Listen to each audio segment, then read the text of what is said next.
자, 이제 본격적인 토론회를 시작하겠습니다. 토론회 진행은 경북도립대학교 사회복지과 전보경 교수님께서 좌장을 맡아 수고해 주시겠습니다. 네, 안녕하십니까. 제1회 예천군 복지토론회 자장을 맡은 경북도립대학교 사회복지과 전봉현 교수입니다. 우선 바쁘신 가운데 기조 강연을 맡아주신 문경대학교 강창규 교수님 다시 한번 감사드리고요. 아울러 분야별 주제 토론을 맡아주신 예천군청의 윤상준 실장님, 그리고 황은정 관장님, 박훈상훈 총장님, 주정아 센터장님, 권내용 지부장님, 그리고 이재원 실무협의체 회장님 감사드립니다. 오늘 강 교수님의 주제 발표는 코로나19와 이와 관련돼 있는 사회복지 환경이 급변하게 변하는 가운데에 사회복지 근본에 대한 것을 고민하는 모두 기조연설이었습니다. 자, 선생님들께서 지금 보시면 알겠지만 사회복지 근본이 뭘까?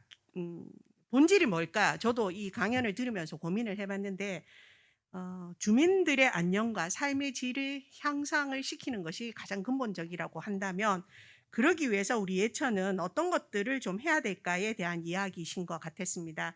그래서 강 교수님 말씀하시기는 생활 돌봄 공동체를 통해서 사회적 자본을 좀 구축하고 예천에 맞는 지역사회복지 서비스 모델을 좀 구축할 필요성이 있지 않나라는 것들을 제안을 해 주셨고요.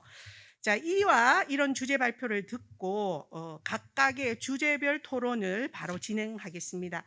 주제 토론 이후에 종합 토론을 진행을 하고자 합니다. 시간 관계상. 그리고 여러분들께서는 의견이나 질의응답이 있으시면 채팅창에 남겨주시면 저희가 종합 토론 시간에 논의하겠습니다. 시간 관계상 모든 주제 토론은 정해진 시간 내에 해주시기 바랍니다. 먼저 예천군 복지정책에 관해 예천군청 주민복지실 윤상준 실장님의 토론이 있겠습니다. 예, 반갑습니다. 주민복지실장 윤상준입니다. 먼저 희망을 위한 행복한 동행이란 주제로 제1회 예천군 복지 토론회를 주관하신 지역사회보장협의체 위원님들께 진심으로 축하를 드립니다. 제가 발표할 주제는 예천군 복지 정책이 되겠습니다. 예천군은 제4기 지역사회보장 계획상 비전 제시를 안전한 노후와 든든한 미래, 그리고 행복한 예천이라는 주제로 비전 제시를 하고 지금 현재 추진하고 있습니다. 그럼 예천군 복지 정책에 관한 발표를 하겠습니다. 목차는 예천군 복지에 관한 군정 목표와 그리고 현황, 역점 추진 과제, 향후 과제, 발전 방안들 순으로 말씀드리겠습니다. 예천군 복지 분야 군정 목표는 독거노인이나 다문화 가정, 소외계층 등은 모든 주민들의 맞춤형 복지 교환과 취약계층에 대한 사회 안전망 활성화, 그리고 일과 교육을 통한 자활 추진, 장애인, 여성, 아동 등 취약계층에 대한 지원 강화를 통한 국민이 감동하는 맞춤 복지 추진이 군정 목표로 지금 현행 추진하고 있습니다. 예천군의 일반 현황은 인구는 현재 55,802명이고 노인 인구가 17,122명으로 인구 대비 30.7%가 되겠습니다. 행정구역은 12개 읍면 281개리로 되어 있습니다. 그리고 예산 현황은 6,182억 8,300만 원으로 일반 회계 기준입니다. 사회복지 분야 현황을 보신다면 사회복지 예산은 1,283억 3,200만 원으로 전체 예산 대비 21%가 되겠습니다. 사회복지 분야 행정조직은 본청 1실과 6팀으로 33명이 근무하고 있고 12개 읍면 14개 팀 51명이 현재 복지 업무를 추진하고 있습니다. 사회복지 시설 현황으로는 노인복지 분야와 장애인복지 그리고 아동복지시설, 기타 시설에서 지금 35개소, 이용자는 799명이고 381명이 종사하고 있습니다.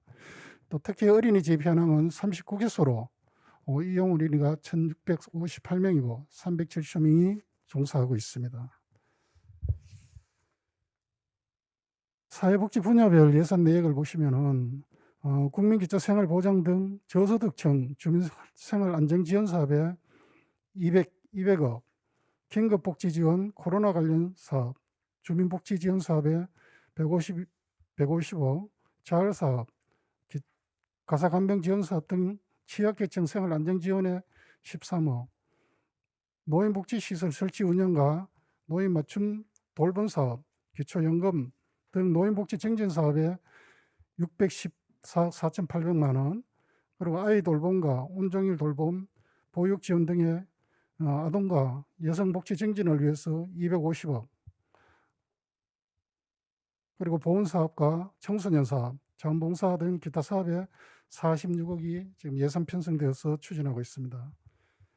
복지 대상자 현황은 기초생활 수급자 2,375가구가 되겠고 차상위 계층은 3,007명이 되겠습니다. 장애인은 15개 유형에 5,272명으로 인구 대비 9.5%가 되겠습니다.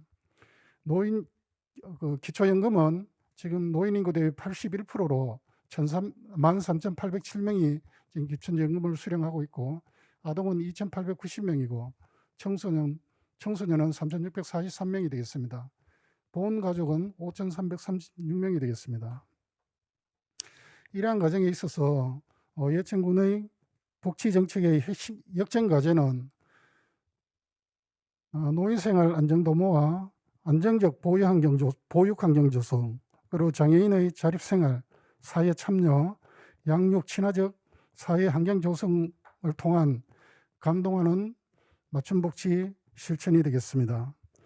지금 현재 추진 중인 과제는 오명면 신도시 내에 공동아동, 공동육아 나눔과 가족교실 등 운영을 위한 가정센터, 그리고 청소년을 위한 청소년 문화의 집, 그리고 아동의 복지 서비스 제공을 위한 공립형 지역 아동센터와 지역사회 중심의 돌봄 공동체 조성을 위한 다함께 돌봄센터를 지금 현재 신도시 내에 예천군 복합 커뮤니티센터가 지금 건립 추진되고 있습니다.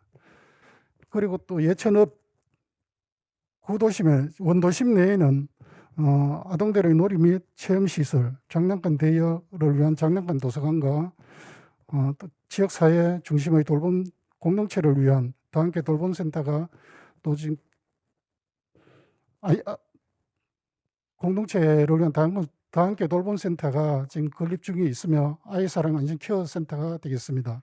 예산은 37억 4,400만 원으로 지금 추진되고 있고 아마 22년도에 완공이 될 것으로 지금 계획을 추진하고 있습니다.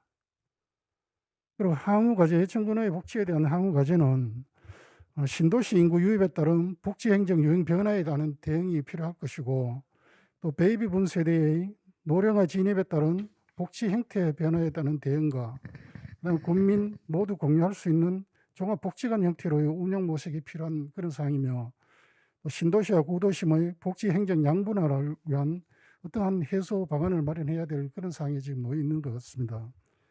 이에 대한 과제에 대한 발전 방안으로는 복지와 건강 기능 강화를 위한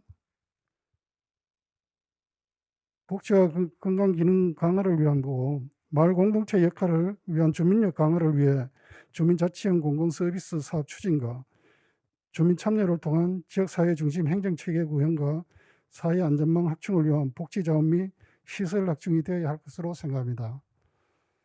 이상 발표를 마치면서 복지는 관심이라고 생각합니다. 아이에 대한 관심, 그리고 장애인에 대한 관심, 또 노인에 대한 관심, 우리 이웃에 대한 관심이 곧 복지고 행정이라고 생각합니다. 복지인 여러분께서 많은 관심을 필요한 그런 시기입니다. 본 토론회 저희 과제를 마치면서 예천군의 복지가 더욱더 발전될 수 있도록 노력하겠습니다. 이상 감사합니다. 네, 감사합니다. 오히려 궁금하고 묻고 싶은 게 더 많아졌는데 저도 오늘 제 역할에 대한 본질에 최선을 다하기 위해서 저의 궁금증은 종합 토론 시간으로 넘기겠습니다. 다음은 노인 분야의 토론을 해주신 경상북도 북부 노인보호 전문기관 황은정 관장님의 토론이 있겠습니다. 네, 안녕하십니까. 예천군 희망을 위한 유쾌한 동행 노인 분야 부재 내가 살던 곳에서 나이 들어가기 토론을 맡은 경상북도 북부노인보호 전문기관 관장 황은정입니다. 먼저 노인 분야의 전문가가 많이 계신데 제가 이 자리에 서게 된 것에 대해서 송구스럽게 생각합니다. 네, 먼저 강창규 교수님의 강연 잘 들었습니다. 교수님께서 말씀하신 대로 지방자치는 지역의 제반 문제 및 욕구를 가진 지역 주민이 주도해서 문제를 해결하는 것이라고 생각합니다. 노인 분야에서 노인의 욕구에 기반한 복지 서비스는 무엇일까를 사실 고민을 했습니다. 지역사회 안에서 우리 어르신들이 예전 국민과 함께 잘 살아갈 수 있는 방안은 무엇일까도 고민을 해보았습니다. 다음은 목차인데요. 목차는 노인복지 현황, 그리고 노인의 욕구, 노인복지 현 시점, 그리고 노인복지 정책 방향 순으로 설명을 드리도록 하겠습니다. 네. 먼저 노인복지 예천군의 노인복지 현황 중에 노인 인구 현황입니다. 인구수는 전체 55,800여 명 중에 노인 인구수가 17,000여 명으로 전체 인구 대비 노인 인구 비율은 30%를 넘어서 초고령 사회입니다. 노인 인구 분포는 12개 읍면 중에 뇌천읍이 가장 많고 다음이 홍명면 순으로 나타나고 있습니다. 예천군은 신도청 이전으로 인해 인구 유입이 증가하면서 만 65세 이상 노인 인구수는 다른 연령대의 주거 현황에 비하면 면 단위별로 인구 이동에 큰 영향을 받지 않은 것 같습니다. 이는 노인들이 젊은 층과 비교해서 거주 이전이 쉽지 않은 것을 생각해 볼 수 있습니다. 노인 인구 증가세를 고려해서 고령화에 대비한 예천군의 기타 기반 시설과 복지 서비스 현황을 살펴보고자 합니다. 21년 9월 말 현재 예천군의 노인복지 관련 시설 현황을 살펴보면 총 427여 개로 다양한 기관이 소재하고 있습니다.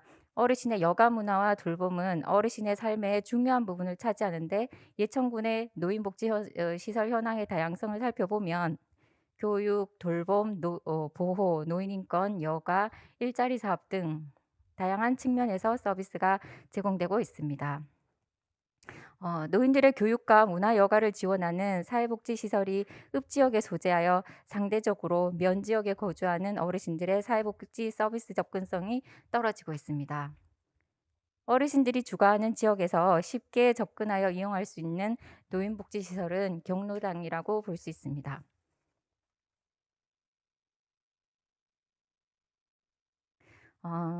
예천 지역 경로당 현황을 면 단위별로 살펴보면 노인 인구수가 많았던 예천읍과 효명면에 많이 소재했습니다. 아마 노인 인구수와 지형의 특성으로 인해 경로당 설치 수가 차이가 나는 것 같습니다. 다른 복지 시설보다 어르신들에게는 경로당이 접근하기에 용이함을 알 수 있습니다. 네, 다음으로 예천군 지역에 살고 계시는 우리 어르신들의 욕구를 살펴보았습니다. 먼저 제3기 지역사회 보장 계획의 내용을 중심으로 지역의 어르신들은 양로원이나 요양원보다 지역에서 거주하고자 하는 경향을 갖고 있으며 노인복지관과 경로당에 대한 인지도가 아주 높은 편이었습니다. 그리고 노인복지시설 이용 어려움의 인식 정도는 이용 방법을 잘 모르는 경우와 원거리로 인한 교통의 불편함이었습니다. 그리고 노인복지 향상을 위해 필요로 하는 서비스는 돌봄에 대한 욕구가 높았고 면 지역의 어르신들의 경우 여가 시간 활용 방법으로 주로 집이나 경로당을 활용하였습니다. 이게 마스크가 숨이 차서. 그리고 지역 어르신들의 복지 향상을 위한 예천군의 주력 사업으로는 건강, 의료시설, 노인복지시설의 서비스 확대에 대해 중요하다고 인식하였습니다. 네. 그리고 이제 제4기 지역사회 보장 계획에서는 구체적으로 노인의 욕구가 표출되기보다는 고령 노인의 도움 신청 경로, 지자체 지원에 대한 의견, 그리고 교통 편의나 편의 시설에 대한 내용을 노인 가구 추가 문항으로 구성은 하였으나 질문에 대한 구체적인 결과가 명확하지 못한 아쉬움이 있었습니다. 예. 그리고 예천군의 노인복지 현 시점의 긍정적인 부분과 아쉬운 점을 살펴보면 긍정적인 부분은 독거노인 공동거주의 집, 그리고 노인 일자리 전담 기관의 개관, 그리고 독거노인 맞춤형 돌봄 서비스 제공, 그리고 통합 재가 노인 지원센터, 그리고 경로당 행복도우미, 노인보호 전문기관, 그리고 학대 피해 노인 전용 쉼터가 소재하여 어르신의 가까운 곳에서 서비스가 진행되고 있다는 것이 긍정적인 점으로 보입니다. 다음은 아쉬운 점은 노인복지 시설이 대체적으로 면 지역의 어르신들에게는 접근이 어렵다는 것입니다. 노인복지 시설에 대한 정보나 이용 방법에 대한 인지도가 부족하고 비자립적 거동불편 노인의 돌봄 서비스에 대한 정보가 부족합니다. 코로나19 위기 상황에 따른 사회적 거리 두기로 인해서 면 지역 어르신들의 고립 문제도 있습니다. 이러한 점들을 고려하여 위드 코로나 시대에 예천군 지역 특성에 맞는 에이징 인 플레이스, 내가 살던 곳에서 나이 들어가기를 생각해 보았습니다. 현재를 살아가고 있는 노인들의 미래는 어떤 방향으로 흘러가면 좋을까? 전 생애적인 발달 관점에서 살아가는 순간순간마다 고민들은 다 있겠지만 자립적인 어르신들의 경우는 의료, 건강, 여가 문화와 일자리 참여가 중요한 부분을 차지할 것이고 의존적인 노인들은 돌봄이 가장 시급한 문제일 것입니다. 네, 기조 강연에서 설명하신 바와 같이 뉴 노멀 시대 사회복지시설 운영은 기존의 공간 중심이 아니라 사람 중심의 지원 서비스로 변화해야 한다고 합니다. 노인 관련 문제는 더 이상 개인적인 차원이 아니라 우리 사회 전체가 고민하고 해결해야 하는 공동체적인 과제로 이해할 수 있어야 합니다. 네, 슬라이드가 늦게 넘어갔죠. 네. 그리고 최근 그 보건복지부에서 지역사회 통합 돌봄이라 칭하는 커뮤니티 케어 정책을 발표하였습니다. 서울연구원 2018 연구에서 커뮤니티 케어는 시설 또는 병원 중심의 서비스를 지역사회 중심 서비스로, 그리고 국가 제도 중심에서 지역 주도로 그 수요자 선택권을 확대하는 방식으로 어르신의 주거, 의료, 요양, 돌봄을 지역사회와 함께 어우러져 살면서 편안하게 여생을 살아갈 수 있도록 하는 지역 주도형 사회 서비스입니다. 이와 더불어 에이징 인 플레이스는 강현수 2019 연구에서 연령과 소득, 개인의 역량 및 능력의 수준에 구애받지 않고 개인이 자신의 집과 지역사회 내에서 독립적으로 안전하게 그리고 편안하게 생활할 수 있는 것이라고 하였습니다. 노인이 자기가 살던 익숙한 환경과 지역에서 오랜 기간 구축된 지역사회 자본을 활용할 수 있다는 점에서는 긍정적인 개념입니다. 따라서 노인들이 본인이 살던 곳에서 다양한 서비스를 제공받고 지역사회와 어우러져 여생을 편안하게 살아갈 수 있도록 커뮤니티 케어와 에이징 인 플레이스를 제안합니다.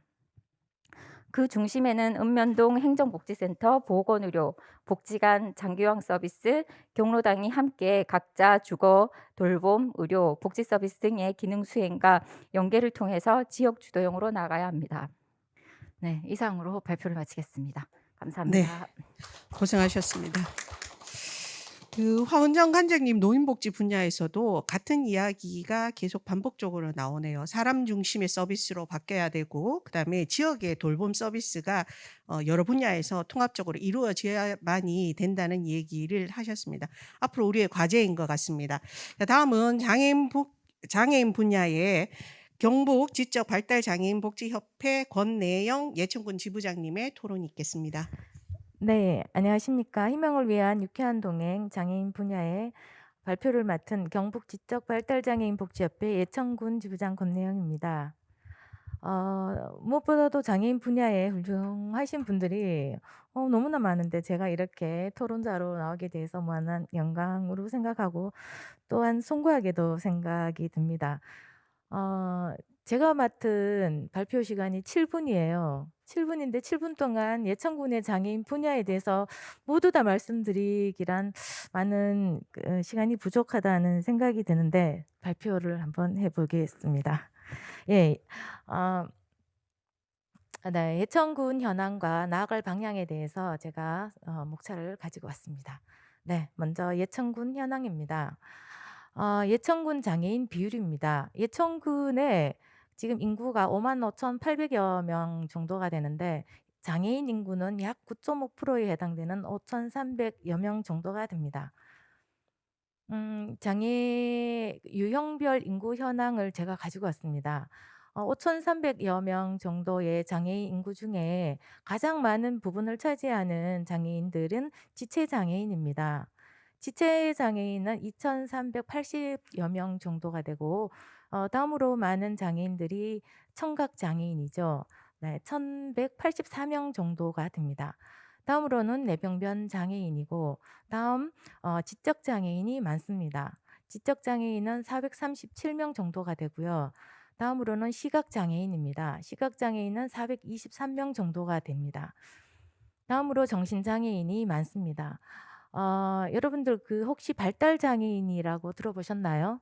네, 발달 장애인은 지적 장애인과 자폐 장애인을 발달 장애인이라고 하는데 지적 장애와 발달 장애는 보통 교육을 할 때 같이 하는 경우가 많습니다. 그래서 예천군의 발달 장애인들은 약 460명 정도가 등록이 되어 있습니다. 네, 예천군의 장애인 시설 현황과 장애인들이 이용할 수 있는 바우처 사업에 대해 말씀을 드리도록 하겠습니다. 시설 현황은요, 장애인 거주 시설이 약 2개 기관이 있습니다. 그리고 장애인들의 직업재활 시설이 2개 기관이 있고 장애인들이 이용할 수 있는 장애인 단체에는 7개 단체가 있습니다. 그리고 바우처 사업으로는요, 장애인 활동 지원 서비스가 2개 기관이 있고 발달 장애인, 그러니까 성인 발달 장애인이 이용할 수 있는 주간 활동 서비스가 2개 기관이 있습니다. 시각장애인이 이용할 수 있는 시각장애인 안마 서비스가 1개 기관이 있고 발달장애 청소년들이 이용할 수 있는 청소년 발달장애 학생 방과 후 활동 서비스가 2개 기관이 있습니다. 그리고 장애 아동들이 이용할 수 있는 장애 아동 발달 재활 서비스가 2개 기관이 있습니다. 그러면 2부로는 장애인들에게 복지 서비스를 어떻게 하면 잘 장애인들에게 나아갈 방향에 대해서 제가 알아보았습니다. 예천군의 연령별 장애 인구 현황입니다. 예천군의 장애 인구는 5,300여 명 정도가 되는데 18세 미만은 73명입니다. 그리고 19세에서 40세에는 262명, 41세에서 64세가 1,460명입니다. 65세 이상은 장애 등록은 되어 있지만 65세 이상이 되면 요양보호 서비스를 이용하게 되죠. 이 인구가 3,510여 명 정도가 됩니다. 저기 빨간 점선 안에 있는 19세에서 64세 이 장애인들은 우리가 지역사회에서 지역민들과 함께 생활하는 장애인들이고요. 18세 미만은 학교, 그러니까 고등학교 학생까지가 73명으로 되어 있습니다. 아까 19세에서 64세 미만은 우리가 지역사회에서 지역민들과 함께 생활하는 이런 장애인들인데요. 이 장애인들에게 일자리 지원 사업이 있습니다. 지자체에서 하고 있는 장애인 일자리 지원 사업 중에 3개 유형에 참여하고 있는 장애인들은 약 70여 명 정도가 있고요. 장애인 보호작업장에서 2개 기관이 있죠. 2개 기관에서는 약 40명 정도가 지금 현재 근무를 하고 있습니다. 예천군의 약 1,700여 명 정도의 장애인들은 많은 욕구를 가지고 있죠. 일자리 사업에 참여하고 싶은 욕구를 가지고 있지만 여기에 참여를 하지 못하고 있는 형편에 있습니다.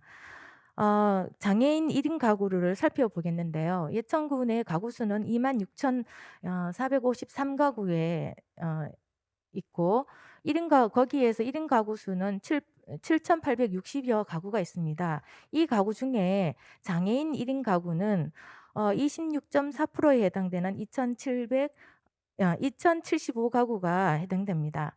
이 1인 가구는 이번에 코로나 사태로 인해 가지고 많은 어려움이 있었습니다. 코로나19 사회적 거리두기 이런 경우에 이런 정보 서비스를 받지 못해서 많은 어려움을 겪고 있었으며 지금 현재도 겪고 있는 형편에 있습니다. 그러면 네. 우리 그 장애인들에게 복지 서비스를 어떻게 하면 좋을지 나아갈 방향에 대해서 제가 알아보았는데요. 제가 장애인들의 욕구에 맞는 평생 교육이 확대되어야 되겠습니다. 조금 전에 강창교 교수님께서 말씀하신 MZ세대 이 장애인들과 41세에서 64세 그렇지 못한 장애인들의 평생 교육은 달라져야 된다는 생각을 하고 있습니다. 그리고 무엇보다도 중요한 것은 장애인들에게 안정된 일자리가 확대되어야 되겠고 또 그 1인 가구 장애인에게 알맞는 맞춤형 서비스 지원이 되어야 되겠습니다. 그리고 1인 가구뿐만 아니라 장애 가족들에게도 생활 돌봄이나 예방 돌봄에 많은 지원이 있어야 되겠습니다. 그리고 장애인들은 복지 서비스를 잘 이용하지 못하는 경우가 많습니다. 왜냐하면 정보를 알지 못해서 서비스가 있기는 하지만 잘 이용을 못하는 이런 장애인들을 위해서 복지 서비스 정보 전달 체계가 구축되어야 되겠고 또 현재 정책의 하나로 있는 탈시설라 문제입니다. 탈시설라로 인한 장애인들이 지역민들과 함께 살아갈 수 있는 장애인 맞춤형 소규모 시설이 구축되어야 된다고 생각이 됩니다. 네, 이상 장애인 분야의 그 토론자로 나온 권내영이었습니다. 감사합니다. 네, 수고하셨습니다.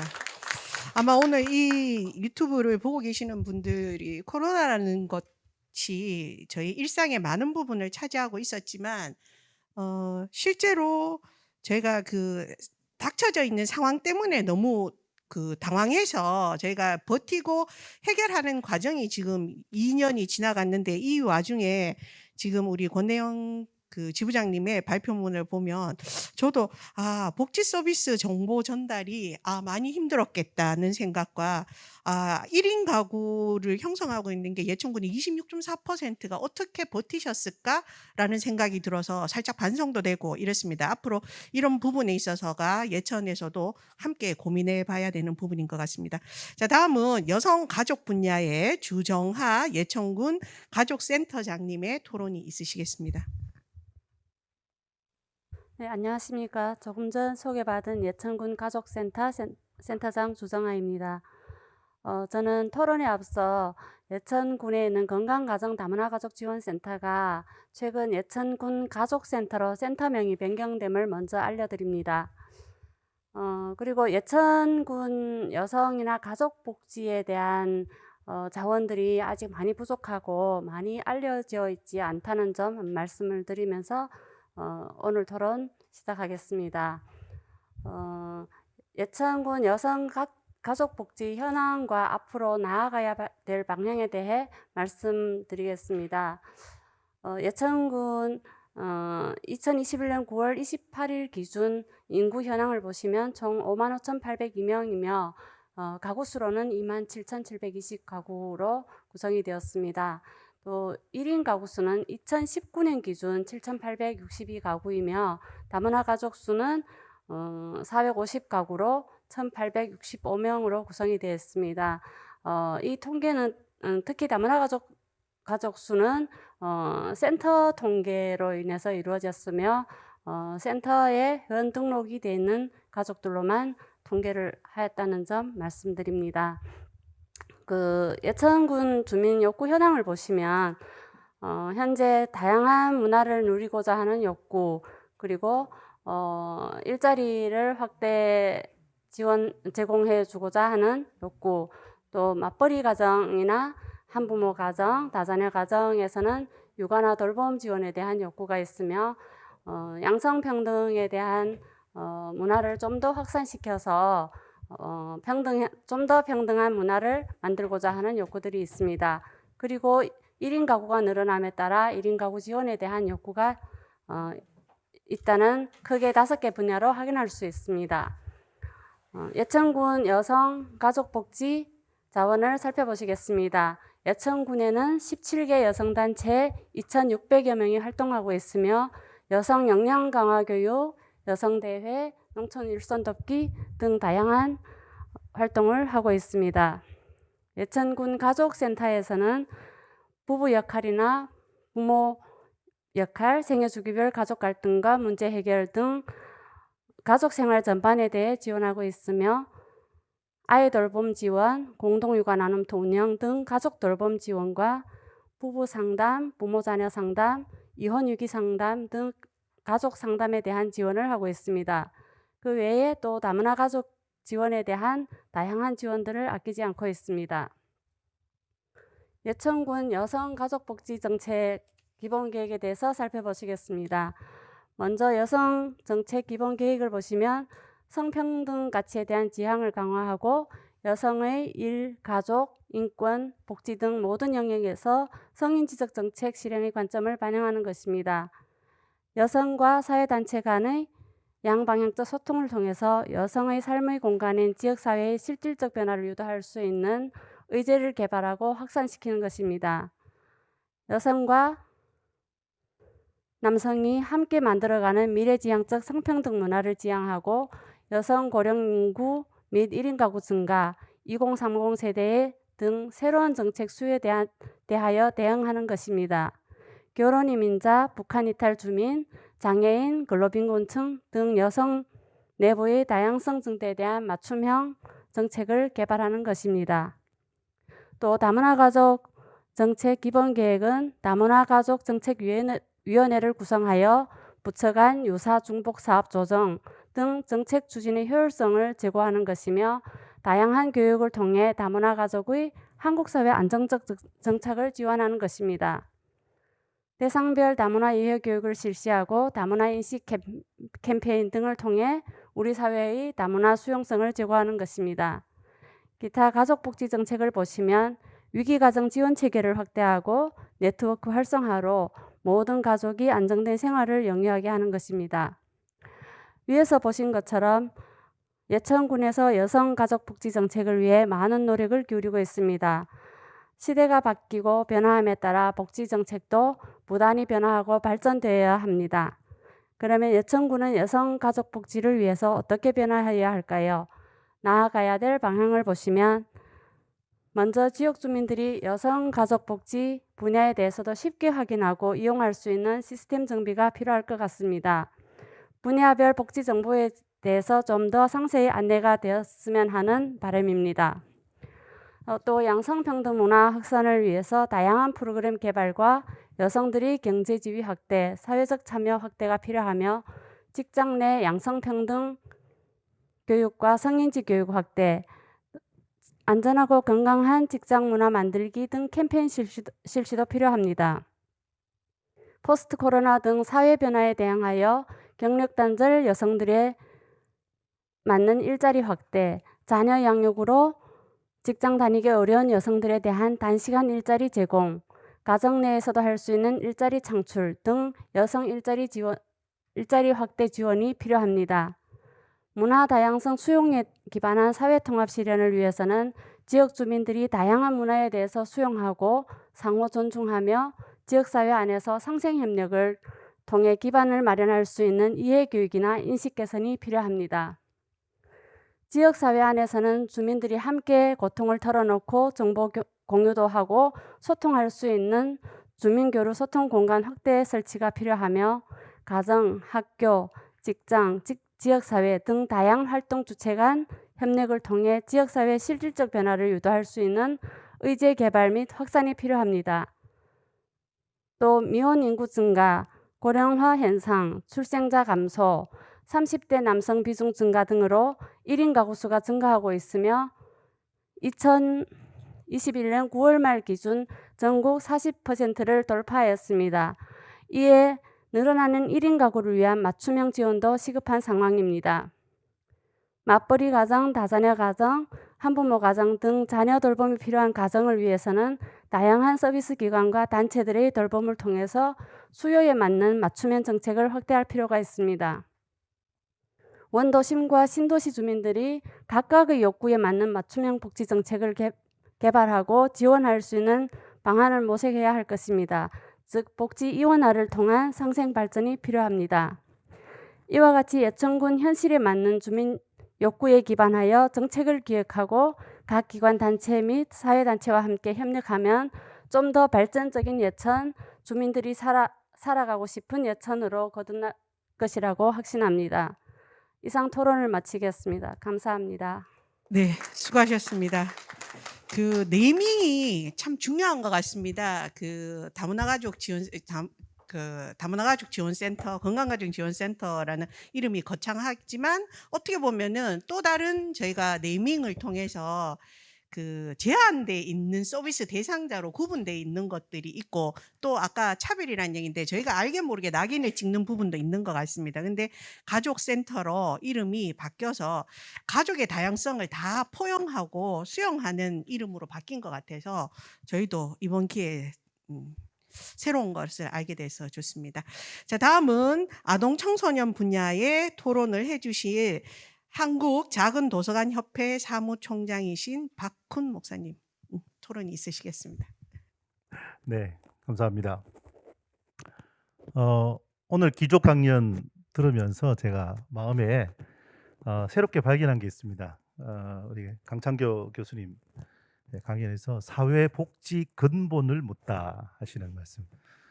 어렵고 힘들고 위기일 때일수록 정말 근본이 무엇인가를 바라보는 것이, 그것이 위기 탈출의 시작 같습니다. 제가 아동 청소년 부분의 발표를 부탁을 받았을 때에 내가 이 자격이 되나? 이 생각이 들면서 갑자기 확신이 왔습니다. 드디어 때가 왔구나. 내가 말할 수 있는 때구나. 왜냐하면 저는 5 자녀를 예천에서 키웠습니다. 그러니까 예천에 보육시설부터 대학교까지, 물론 경북도립대학까지 저희 아이들이 다 다니고 있습니다. 지금도 초등학교, 중학교, 고등학교를 다니고 있는 아이들이 저희 집에 있고요. 그렇다면 저는 예천의 아동 청소년 부분에 관해서는 온몸으로 체험한 아버지이고, 그런 한 가정의 가장이기도 하죠. 그래에 대해서 근본을 묻자 하니까 제가 떠올린 게 이겁니다. 아동 권리 헌장이라고 아십니까? 유엔이 제정하고 우리나라에서도 이걸 채택을 해서 총 9개의 조항으로 아동 권리 헌장이라는 것을 만들었습니다. 그 전문에 이렇게 적혀 있죠. 모든 아동은 독립된 인격체로 존중받고 차별받지 않아야 한다. 또한 생명을 존중받고 보호받으며 발달하고 참여할 수 있는 고유한 권리가 있다. 그 다음이 더 중요한 내용입니다. 부모와 사회, 국가와 지방자치단체는 아동의 이익을 최우선적으로 고려해야 하며 다음과 같은 아동의 권리를 확인하고 실행할 책임이 있다 하면서 9개 조항을 만들었다고 합니다.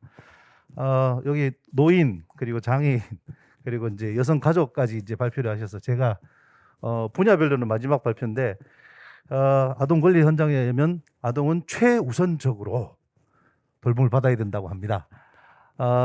죄송한 말씀이지만 정말로 최우선적으로 아동과 청소년에 대한 권리가 보장받아야 된다면 복지 부분도 마찬가지일 거 아닐까 싶어서 제가 2021년 군정 주요 업무 계획을 다시 살펴봤습니다.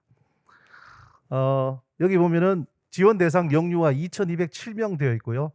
22개 사업에 총 142억 6,800만 원이라는 예산이 적혀 있습니다. 감사했습니다. 많은 예산이 배정되어서 또 특별히 아이들을 위해서, 그리고 특히 종사자들을 위한 예산까지 배정되어 있다는 것은 굉장히 저한테는 고무적이었습니다만, 2019년 자료를 다시 예천 통계연부를 보면서 살펴보니까 예천의 보육아동수는 전체 1,218명이라고 되어 있습니다. 2019년에요. 그런데 2021년 연부에는 수가 2,207명으로 거의 2배 가까이 늘었습니다. 많은 통계를 살펴보고 숫자적인 것은 좀 더 연구를 해봐야 하지만, 제가 여기에서 살펴본 바로는 사실은 이 보육아동 수가 거의 1, 2년 사이에 2배가 늘었다라고 하는 것은 어떤 예천군에서 분명히 무슨 변화가 있었다는 이야기죠. 다 아실 겁니다. 신도시가 생기고 원도심에서 신도시로 이주하는 현상이 많았다라는 거. 그런데 그 이주하는 인구의 많은 숫자를 차지하는 것이 바로 아동 청소년이었다는 사실, 그거 제가 확인해 드리고 싶어서 이 통계를 꺼낸 겁니다. 그리고 2019년에 어린이집 숫자가 바로 43개입니다. 43개 중에서도 맨 밑에 20개라고 적혀 있는 가정 어린이집 숫자를 보실 겁니다. 이 가정 어린이집 숫자는 사실 아파트를 중심으로 해서 만들어진 숫자이긴 한데요. 이것도 그 다음 통계를 보시면 좀 더 정확할 수 있습니다. 2019년에 43개의 기관이 호명면에만 27개로 집중되어 있는 걸 볼 수 있습니다. 특히나 민간에서 한 30개 정도의 어떤 그 시설이 집중되어 있는 것으로 봐서 호명면의 숫자가 늘어난 것은 전적으로 아동 청소년 숫자의 증가다라고 말씀드리고 싶습니다. 그러면 초등학교는 어떨까요? 초등학교가 2020년에 12개 학교입니다. 12개 학교에 총 학생 수 2088명입니다.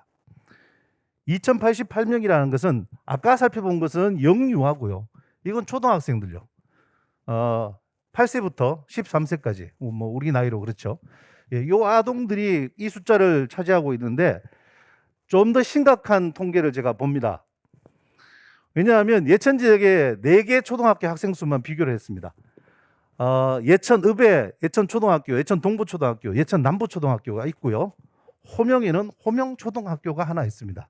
그런데 이 예천읍에 있는 3개 초등학교를 정규생 합치면 697명이고 호명초등학교는 1188명입니다. 그나마 지금 교사가 모자라서 호명초등학교는 신교사를 건축 중에 있습니다. 그렇다면 현재 1188명의 전교생이 더 늘어난다는 예상으로 교실을 더 짓고 있다는 얘기가 되겠죠.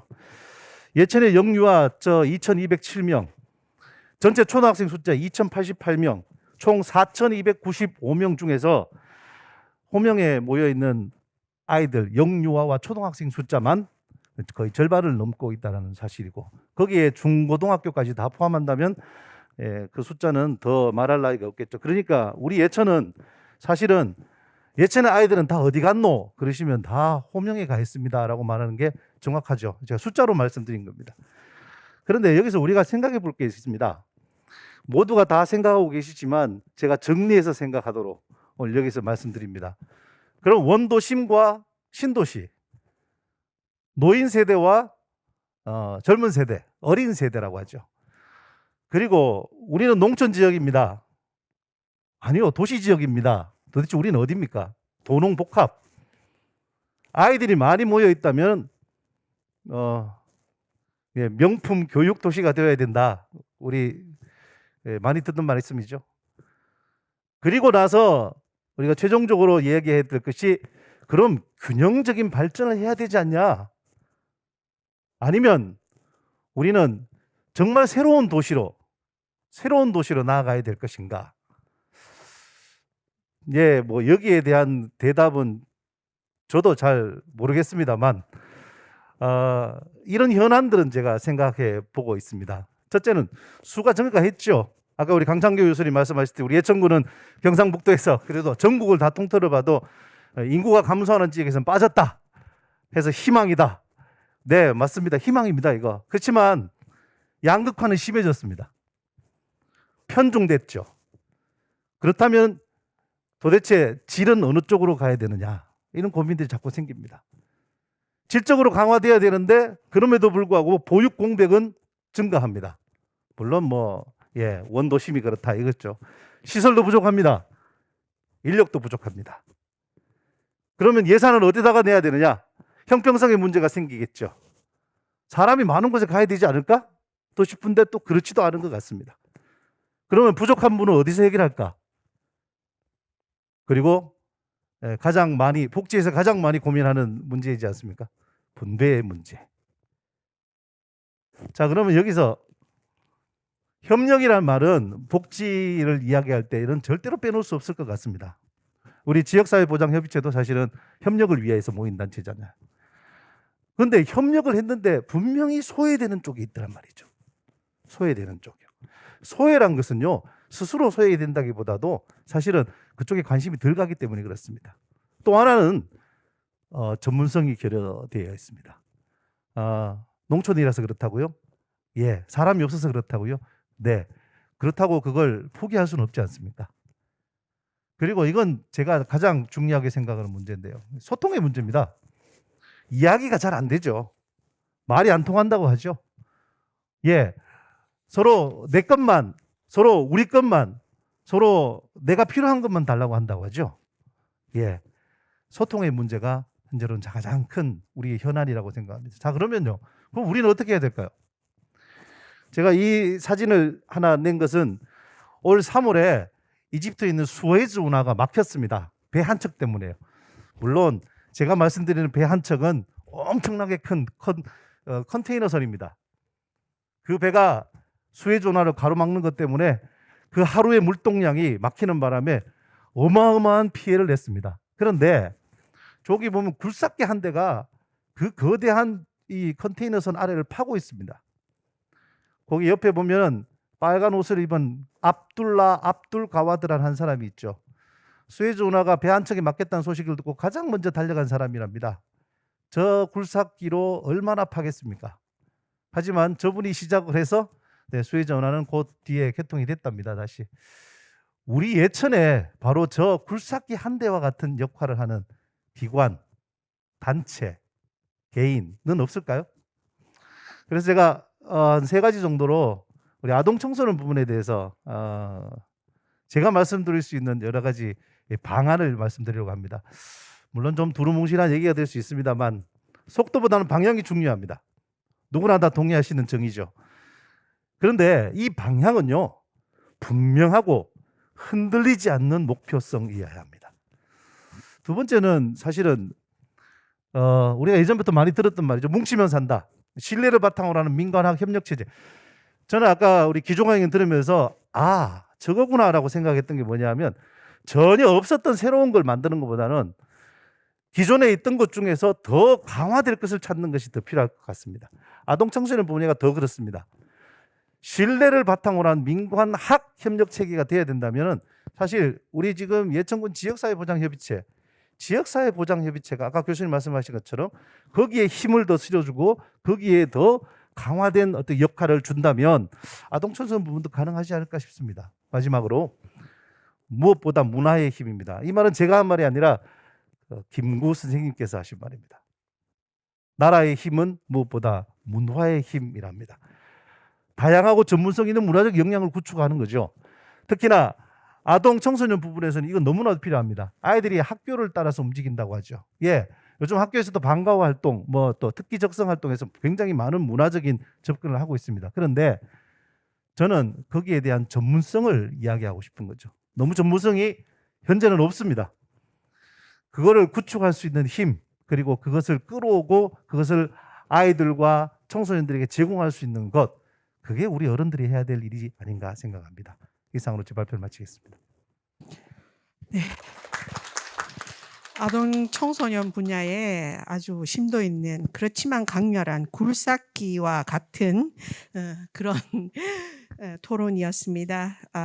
지금 우리 박훈 사무총장님이 문화의 힘이다 그러셨는데 그 문화는 생활 습관이 문화로 나타나는 겁니다. 그래서 저희가 사실은 문화가 복지도 문화로 풀어가야 된다는 이야기를 많이 하는데 일상적인 생활에서 이것이 체득되고 습관화된 것이 문화로 나타나고 그것이 우리의 삶에 영향을 미치는 걸로 방향을 가야 되지 않나 싶습니다. 자, 드디어 대망의 마지막 토론자입니다. 지금 이 모든 것들을 주관을 했고 이 모든 것들에 논란이 되어 있고 이 모든 것들의 중심이 돼야 되는 지역사회보장협의체 분야의 이재윤 실무협의체 위원장님께서 토론을 해주시겠습니다. 안녕하십니까. 제1회 예천군 복지토론회 희망을 위한 유쾌한 동행 지역사회보장협의체 분야 발제를 맡은 예천군 지역사회보장협의체 실무위원장 이재윤입니다. 반갑습니다. 저 소개할 때마다 이름이 너무 길어서 힘듭니다. 발제에서는 지역사회보장협의체를 계속 되풀이돼서 나오니까요. 지사협이라고 줄여서 이야기하겠습니다. 이해해 주십시오. 앞에서 강창교 교수님께서 기조 강연을 통해서 예천의 복지가 처한 어떤 시대적인 요구 또 그리고 지역적인 요구 이런 얘기들을 해주셨습니다. 그리고 거기에서 나아갈 방향으로 사회복지 종사자 중심의 예천형 지역사회복지 서비스 모델 구축을 제안하셨습니다. 이는 아마 주민주도 공동체 돌봄 또는 커뮤니티 케어의 어떤 를 예천 지역에 맞게 제안하신 것이라고 생각됩니다. 이에 대해서는 좀 더 좌우에 논의의 장을 좀 따로 만들어 봤으면 할 정도입니다. 그리고 앞의 발제자분들께서 정말 세세한 토론으로 지역의 현안을 분석하시고 또 각 분야별 과제에 대해 좋은 제안을 해주셨습니다. 저는 그 이야기들 속에서 지역사회보장협의체에 대한 부분을 끌어내다 보니까 사실 많은 부분이 연결되고 또 기조강연에서 강 교수님께서 이야기를 많이 하셨습니다. 그러다 보니 좀 고민이 되었습니다. 어떤 이야기를 해야 될까? 그래서 앞에서 이야기하신 부분들 중에서 어떤 우리가 함께 해야 할 공동의 문제, 또 우리가 함께 해결해야 될 문제를 좀 정리를 해보았습니다. 관 주도의 복지 서비스, 민간 협력, 그리고 복지 서비스의 불균형, 이것을 해결하는 것, 그 다음에 기관과 종사자의 역량 강화, 또 그리고 체계적인 복지 계획의 필요, 이런 것들입니다. 저는 이 모두가 함께 해야 할 이런 과제들은 사실은 지사협이라는 기구를 통해서 감당해야 될 몫이 아닐까 생각을 합니다. 왜냐하면 지사협이라는 기구가 자체가 체계적인 계획, 지역사회 보장 계획을 수립해서 체계적인 계획에 의해서 지역 복지를 하십시오 라고 이제 법적으로 명시되어 있죠. 그 다음에 또 연계와 협력을 통해서 지역 복지를 증진하십시오 라고 명시되어 있습니다. 그리고 또 어떤 역할을 해야 되느냐, 지역사회 이런 연계와 협력을 강화하기 위해서 지역사회 역량 강화를 지원하고 역량 강화하는 사업 하십시오. 또 그리고 부족하다면 서비스를 개발하고 자원을 개발하고 지역사회의 지식과 자원을 공유하는 지역사회의 복지 플랫폼 역할, 복지 네트워크의 역할을 하라고 법적 제도적으로 규정되어 있습니다. 결국 이것은 앞에서 얘기한 우리 공통의 과제들하고 딱 맞닿아 있습니다. 딱 맞닿아 있는데 예천지사협이 세워진 지 10년의 시간이 지났습니다. 10년이 넘는 시간이 지났는데 아쉽게도 사실은 이루어진 게 별로 없습니다. 이제 그게 쉬우면 법으로 정해서 이렇게 하세요라고 강제하지 않겠죠. 어려우니까 강제하는 겁니다. 이게 예천만의 문제는 아닌 겁니다. 사실 전국의 모든 지자체의 문제라고 보시면 됩니다. 우리만의 문제가 아니라니까 좀 안심이 되죠. 그래서 지역사회보장협의체를 통해서 이야기되는 민간협력, 역량 강화, 연계 서비스 개발 이런 과제들이 잘 안 되는 여러 원인들이 있습니다. 여러 원인들이 있는데 저는 오늘 기조강연의 내용처럼 좀 자치의 근본, 복지의 근본을 놓치고 있는 것이 가장 큰 원인이 아닐까 생각합니다. 관의 복지 관련 사무는 많아지고 체계는 엄청 커졌습니다. 정보와 자원이 집중되다 보니 많은 사업을 관이 직접 계획하고 실행을 합니다. 민의를 살필 겨를이 없죠.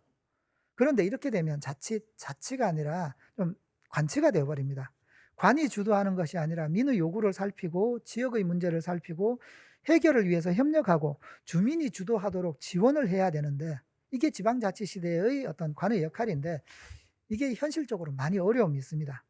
그러나 이런 자세를 항상 견제하도록 부단히 노력하는 것, 이것이 필요하다는 말씀을 드리고 싶습니다. 복지기관도 마찬가지입니다. 기관의 운영, 기관의 사업, 각자의 일에 열심히 매몰돼 버리기 쉽습니다. 기관 관리, 평가, 실적 이런 것들로 사실은 지금 사회복지시설들이 다 옥죄어져 있습니다. 이런 거에 집중하다 보면 기관의 가치, 비전 이런 것들이 잃어버리고 우리가 어디에 서 있는지, 복지가 어디로 가야 될지 그런 것들에 대해서 선제적으로 고민할 겨를이 없어져 버립니다. 마찬가지로 복지의 근본, 우리의 가치와 비전을 놓치지 않는 자세가 중요하다고 생각합니다. 우리는 늘 이렇게 지역 사회의 자원이 부족하고 역량이 부족하고 서비스가 부족하다고 이야기합니다. 그래서 역량 강화합시다, 연계하고 협력합시다, 자원 개발합시다 하면 예산이 부족해서요, 시간이 부족해서요, 인력이 부족해서요, 아니요 부족해서 이거 해야 되지 않습니까? 라고 얘기하는데 부족해서 못한다고 얘기를 합니다. 이거 하자는 걸까요? 말자는 걸까요? 계속 되풀이되는 이야기입니다. 사실 민과 간이 각자가 추구해야 될 가치와 비전을 생각하고 각자의 근본을 생각하면 우리는 지역 주민을 위해서 협력하고 변화하고 고민하고 성장할 수밖에 없습니다. 같이 해야 되는 거죠. 그런데 이런 마음가짐을 갖는 게 정말 중요하다는 겁니다. 그런데 이거는 각 개인의 노력으로는 어렵습니다. 저는 제일 중요한 것이 기관 단체장님의 역할이라고 생각합니다. 가치와 비전을 중심에 둔 기관 운영, 그리고 정말 긴 안목으로, 정말 긴 안목이어야 됩니다. 변화, 성장에 대한 열의를 종사자들에게 북돋아 주셔야 됩니다. 기관장님이 관심을 안 가지면 종사자들이 어떻게 변화하겠습니까? 군수님이 관심을 안 가지면, 의원님들이 관심을 안 가지면 공무원분들이 열의가 막 저절로 막 북돋아지고 그러지 않습니다. 그죠? 그냥 또 다시 돌아가 버리면 인력이 부족합니다. 시간이 부족합니다. 이런 얘기 되풀이할 뿐이죠. 이 골이 이제 끊었으면 좋겠습니다. 이것은 뭐 민관협력, 역량 강화, 연계 서비스 개발 이런 모든 분야에 해당되는 내용입니다. 우리의 마음을 모으고 또 지사협의 역할과 기능 이런 것들을 활용한다면 우리 예천이라는 지역 속에서도 충분히 어떤 변화의 단초를 만들어낼 수 있을 거라고 저는 확신합니다. 지역사회 보장 계획에 대해서는 중요하기 때문에 따로 좀 말씀을 드려야 할 것 같습니다. 지금이 현재 4기 보장 계획입니다. 내년에 새로 수립해야 되니까 올해 지금 15년의 시간, 1기부터 시작했다면 15년의 시간이 흘렀습니다. 이 시간 동안 공공도, 민간도 보장 계획에 대해서 별 관심이 없었습니다. 왜냐? 보장 계획 속에 관의 비전도, 민의 비전도 들어있지 않기 때문이 아닐까 생각해 봅니다. 어떨 때는 계획은 멋있게 짰는데 우리 지역의 역량에 맞지 않아. 이런 계획도 있었고요. 또 어떨 때는 급하니까 하고 있는 사업들을 쭉 나열해서 이런 것들에 대해서 조금 변환해서 우리 이렇게 한번 해보자라고 급하게 이렇게 내기도 하고요. 정말 우리의 역량은 부족한데 계획을 짜라고 하니까 과정이라든가 실행은 고려되지 않고 계획만 짜서 이렇게 하기에 급급했었습니다. 그런데 정말 앞으로의 보장 계획은 관과 민의 비전이 녹아 있어야 됩니다. 그래야만 민이든 관이든 관심을 가진다고 생각합니다. 그리고 아주 작은 사업이라도, 뭐 그럴듯한 사업이 아니라 아주 작은 사업이라도 상호 협력해서 할 수 있는 사업, 그리고 지역의 문제에 대한 지역 의제가 포함된 계획, 이런 것들을 만들어 가야 됩니다. 그런데 정말 중요한 것은요, 이 수립이든 실행이든 결과 중심이 아니라 과정 중심이 돼야 됩니다. 결과 중심으로 가버리면 서로의 신뢰가 깨지기 쉽습니다. 과정을 통해서 함께 성장하려는 동료 의식이 민과 관, 민과 민 사이에 형성돼야 됩니다. 이걸 놓쳐버리면 다시 돌아가는 거죠. 그래서 제가 이런 과제들을 통해서 과제들을 해결하고 지역사회보장협의체의 발전, 사실 지역사회보장협의체의 발전이라는 거는 아까 전에도 기조강연을 통해서 말씀하신 것처럼 우리 어떤 그 지역사회의 복지 수준이라고 생각합니다. 복지 발전이라고 동일한 단어라고 생각합니다. 그래서 이런 복지 발전을 위해서 두 가지 제안을 하자면, 첫 번째 제안은 내년에 있는 5기 지역사회보장계획 정말 내실 있게 수립해보자. 그리고 내실 있게 실행해보자 라는 것입니다. 관과 민의 비전이 담긴 계획, 그리고 과정 중심의 계획으로 그럴듯하지 않아도 좋습니다. 우리의 고민과 노력이 담겨 있으면 좋겠다라는 생각입니다. 그 다음에 두 번째, 지금 지사협은 간사 1인으로 운영되고 있습니다. 이걸로는 사실 협의체의 기능과 역할을 우리 지역에 맞게 활용하기에는 너무 부족한 상황입니다. 협의체를 사무국 체계로 전환하고 기능을 강화해야 합니다. 그렇게 해서 우리가 지역사회에 협의체를 어떻게 활용할 것인가를 고민하고 협의체를 통해서 지역사회 복지 수준을 올릴 수 있는 계기를 만들었으면 좋겠습니다. 우리는 마지막으로요. 우리는 예천의 인구가 늘어나고 신도시를 중심으로 활력이 생겼다고, 그다음에 도청 이전으로 경북의 중심이 되었다고 자랑합니다. 저는 그 자랑에 걸맞게 경북에서 가장 행복한 도시가 우리 예천이 됐으면 좋겠습니다. 그런 희망의 길에 여러분과 함께 유쾌하게 동행하길 소망합니다. 감사합니다.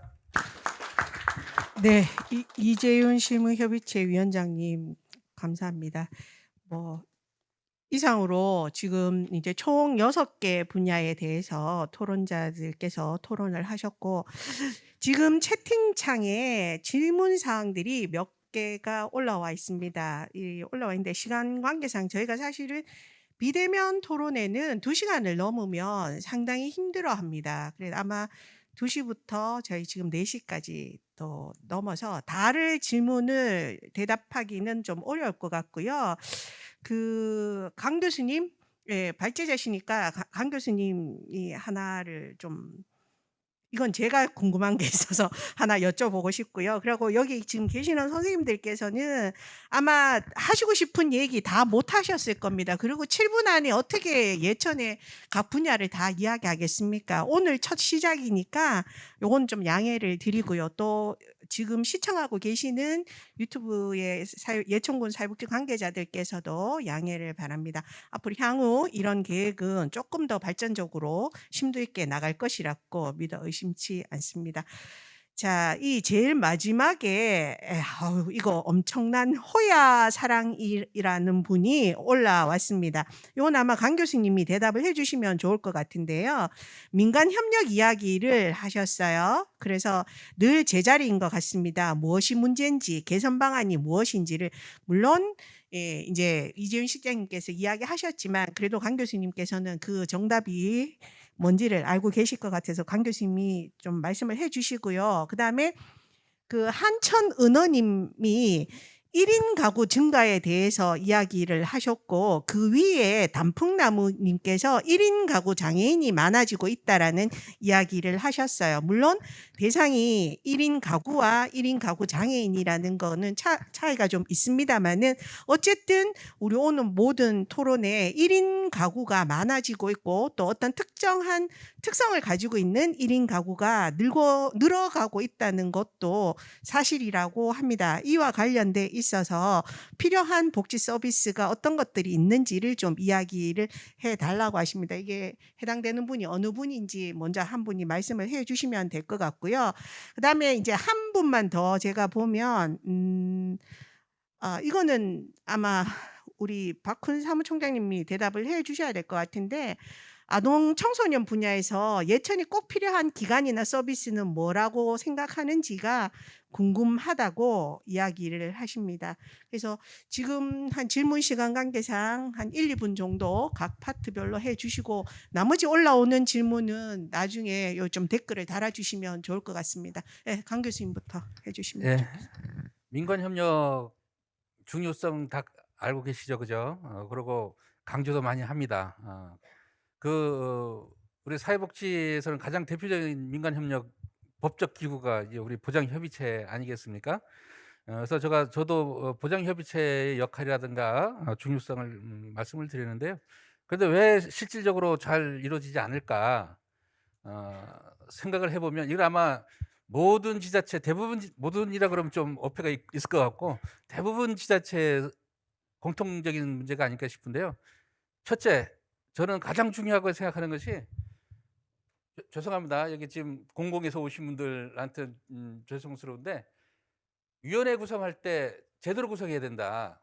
대부분 대표협의체 이렇게 보면 다른 지자체도 보면 그냥 쉽게 표현해서 이렇게 지자체의 협조적인 그런 단체들 중심으로 많이 이제 구성을 하는 경우가 있거든요. 그리고 그리고 그 중에 상당 부분은 복지 별로 관심 없는 분들이 많이 참여를 해요.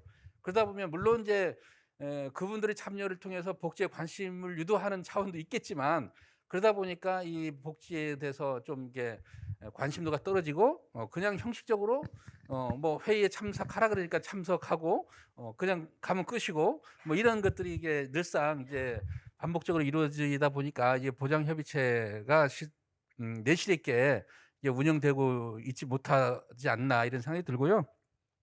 실제로 아까도 제가 기조 강의를 할 때도 말씀드렸듯이 보장협의체 그리고 우리 이재훈 위원장님 잘 지적해 주셨는데 사무국 체제가 돼야 돼요.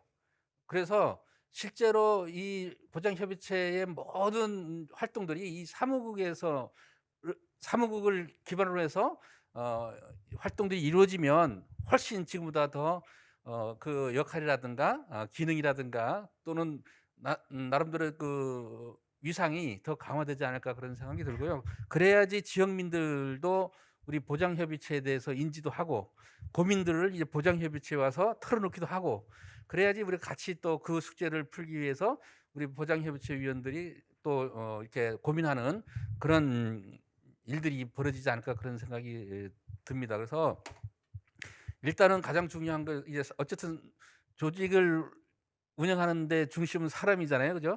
그래서 사람 중요하다.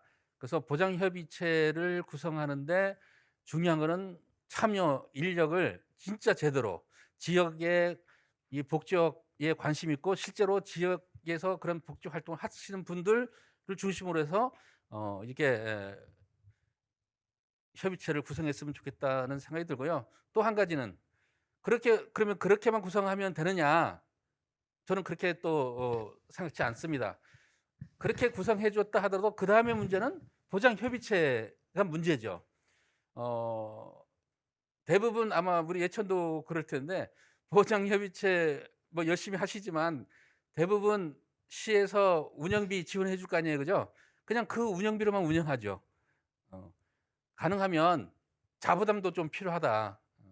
회비 뭐 1년에 10,000원씩이라도 이렇게 각출해서 그거 가지고 보장협의체에 필요한 사업들을 할 수가 있거든요. 그러다 보면은 이제 저도 뭐 회비 내는 거 별로 좋아하진 않은데요. 회비에 또 의미도 있어요. 회비를 10,000원, 20,000원 내면 또 소속감이 생기거든요. 내가 이렇게 출연했으니까 또 나도 어떤 역할을 해야 되지 이런 생각을 갖기 때문에 그런 자체 자생력, 쉽게 말해서 보장협의체의 자생력도 좀 필요하다. 사무국이 구성되면 또 사무국을 맡은 우리 뭐 국장이나 간사분들이 또 노력을 할 거 아니에요, 그죠? 그럼 다른데 프로포잘도 하게 되고 그러면 우리 예천군에서 지원하는 그런 예산으로만 운영되는 것이 아니라 좀 더 확대된 그런 활동들을 하지 않을까 그런 생각이 들고요. 그러다 보면 예천군의 다른 복지 기관들과의 어떤 네트워크도 자연스럽게 이루어 나가지 않을까 그런 생각이 듭니다. 그런 기반들을 만들어 줬으면 좋겠다. 뭐 제가 있는 문경 얘기를 뭐 해도 괜찮겠죠. 뭐 잘한다기보다 그런 기반을 갖는 초석이 필요하거든요. 출발점이. 그 출발점은 아까도 제가 말씀드렸잖아요. 마을복지계획 수립하는 데부터 시작했어요. 그 전에는 문경도 비슷했어요. 뭐 보장협의체하고 읍면동 보장협의체 간에도 좀 갈등도 있었어요. 상하관계가 아니잖아요. 그런데 마치 상하관계로 생각을 해서 이제 접근하는 그런 부분도 있었기 때문에 그런 문제들을 이번에 마을복지계획 수립하는 그거를 통해서 제가 보기에는 깔끔히 해소됐다고 저는 생각이 들거든요. 그러다 보니까 이제는 자연스럽게 읍면동 보장협의체 위원들도 우리 그 문경시 보장협의체의 어떤 활동들에 같이 동참하는 그런 계기가 됐지 않나 그런 생각이 들어서요. 어쨌든 우리 보장협의체의 어떤 그런 역할들을 할 수 있도록 우리 지자체에서 많이 이렇게 좀 지원해 주었으면 좋겠습니다. 예, 이상입니다. 네, 감사합니다. 자, 다음 그 1인 가구 증가에 대한 거는 윤상준 실장님. 예. 예, 뭐 강창규 교수님 뭐 지역사회보장협의체에 대한 어떤 그런 역할이라든가 이런 부분에 대해 이제 말씀하셨고, 1인 가구 전에 이제 말씀하신 그 지역사회보장협의체의 이제 위원회 구성이 상당히 뭐 맹점을 짚어주신 그런 사항입니다. 그런데 이게 지역사회보장협의체의 그 위원 구성 관계에 있어가지고 저희가 생각해 볼 때는 정말로 복지에 대한 관심 있는 분들, 지역민들 이런 분들이 참여해주면 상당히 좋은데 지역적으로 인적 구성을 해서 그 발굴하기가 상당히 어려운 점이 있더라고요. 그래서 지금까지 좀 그런 문제가 좀 있었는 것 같은데 앞으로 말씀하신 부분에 대해 가지고 보전 사무국이라든가 이런 부분은 저희들도 행정에서 적극적으로 노력하는 걸로 그렇게 답을 드리겠습니다. 그리고 1인 가구가 지금 뭐 증가에 대해 가지고 장애인도 그렇고 노인도 그렇고 일반인들도 지금 뭐 청장년까지 망라해서 지금 뭐 1인 가구가 상당히 대두되고 있는 그런 상황입니다. 그래서 1인 가구에 대한 어떤 그런 정책적인 대안이 아마 중앙정부에서도 그렇고 또 지금 현재 경상북도에서도 사회관계망 형성이 중요하다 해서 아마 사회관계망 형성 정책을 시문적으로 지금 내년도 22년도에 경북도에서 지금 운영하려고 하고 있습니다. 그게 지금 인구가 1인 가구 가장 많은 포항 지역과 구미 지역이 지금 두 개소를 시범적으로 운영하고 저희 예천군도 제안을 했습니다마는 이 포항과 구미에 밀려서 저희들이 지금 채택이 안 된 그런 상황입니다. 그래서 아마 도에서 그렇게 사회관계망 형성 정책을 시범적으로 함으로 인해 가지고 그 성과에 따라서 아마 자치단체에 확대해서 할 것으로 그렇게 생각합니다. 아마 이게 최근에 대두된 그런 더구나 코로나로 인해 가지고 1인 가구의 어떤 그런 문제성, 또 기존 1인 가구의 이 사회 구성원으로서의 1인 가구의 형성의 문제성, 이런 부분이 있어서 상당히 그 사회적인 문제가 야기되는 부분이라 가지고 아마 중앙과 도요 차원에서도 그렇게 정책을 펼치는 것 같습니다. 아마 그 부분은 조금 기다리시면 좀 해소가 될 것 같고, 저희들도 그에 대한 또 따라서 정책 방향에 따라서 또 대응하도록 그렇게 하겠습니다. 그리고 또 특히 장애인 부분이 이제 또 1인 가구에 대한 얘기가 많이 나오고 그런 부분인데, 장애 분야에 있어 가지고는 사실 그렇습니다. 장애인들이 지금 정부에서도 또 한 가지 방법이 탈시설화 정책을 또 지금 또 추진하고 있어요. 이런 부분에 있어 가지고도 상당히 좀 걱정되는 부분도 있고, 우려 반, 또 뭐 내심 또 탈시설화가 인격 차원에서는, 인권 차원에서는 또 맞지 않느냐, 이렇게 또 판단이 되는 부분도 있고 한데, 아마 이 부분 또 장애인들이 스스로 기본적인 생활을 할 수 있도록 어떤 자립 능력을 배양시켜주고 이러한 제도적인 틀이 또 만들어진다면은 또 좀 더 나은 상황에서 1인 가구에 대한 어떤 보호 체계가 이루어지지 않나, 그렇게 생각합니다. 그리고 지금 현재 저희 군에서는 1인 가구 노인에 대해서는 어느 정도 그래도 지금 그 제도를 좀 시행하고 있습니다. 그게 홀로 사는 노인에 대한 고독사 예방을 위한 조례를 저희들이 제정해서 운영하고 있는 상황이고, 거기에 대한 이제 사업으로서 응급 돌봄 사업하고 어르신 맞춤형 돌봄 사업을 지금 추진하고 있는 그런 상황입니다. 아마 이런 모든 것이 걱정하시는 부분이 점차적으로 해소될 수 있도록 저희들도 행정에서도 노력하도록 하겠습니다. 답이 됐는지 모르겠습니다.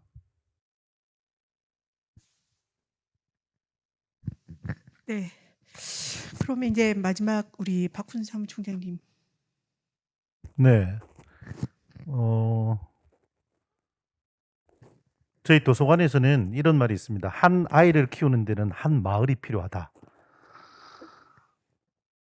한 아동의 문제가 그 아이만의 문제가 아니라, 말하자면 그건 한 가정의 문제이고 또 동시에 그 지역의 문제가 되는 것이 사실입니다. 뭐 우리 앞서서 탈시설화를 지금 주장하신다고 그러셔서, 저는 사실은 이 한 아동의 문제, 특히나 아동 청소년에 관해서 우리 예천에 이 아동의 문제를 종합적으로 말하자면 솔루션을 제공할 수 있는 그런 기관이나 시설이 필요하다고 생각을 하는데요. 지금 예천에 청소년 센터가 있습니다. 건물이 있죠.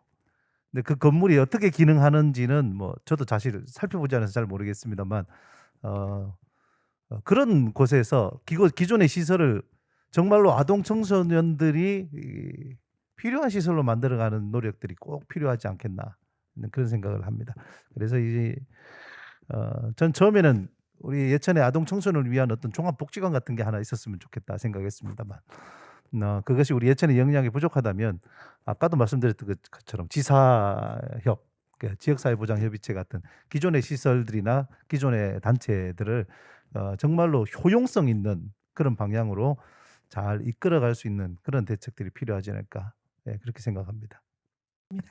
지금 저희 토론 유튜브 실시간 채팅창에 질문들이 몇 개가 더 올라와 있습니다. 시간 관계상 이 질문을 다 답해 드릴 수 없음을 양해를 바랍니다.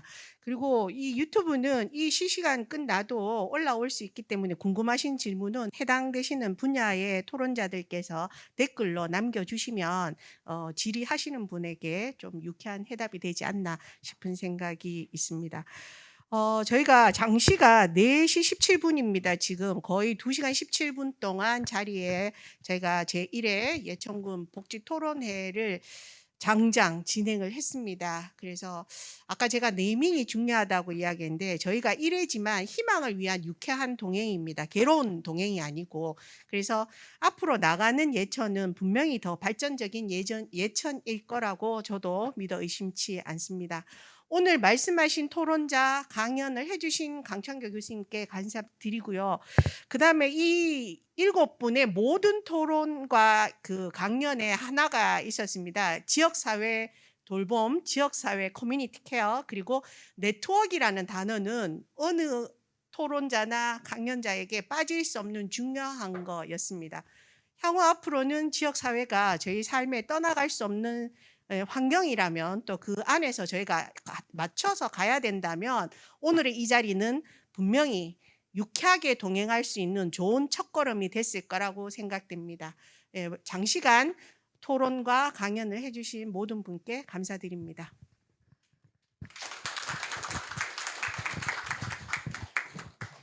네, 긴 시간 자리해 주셔서 감사드리고요.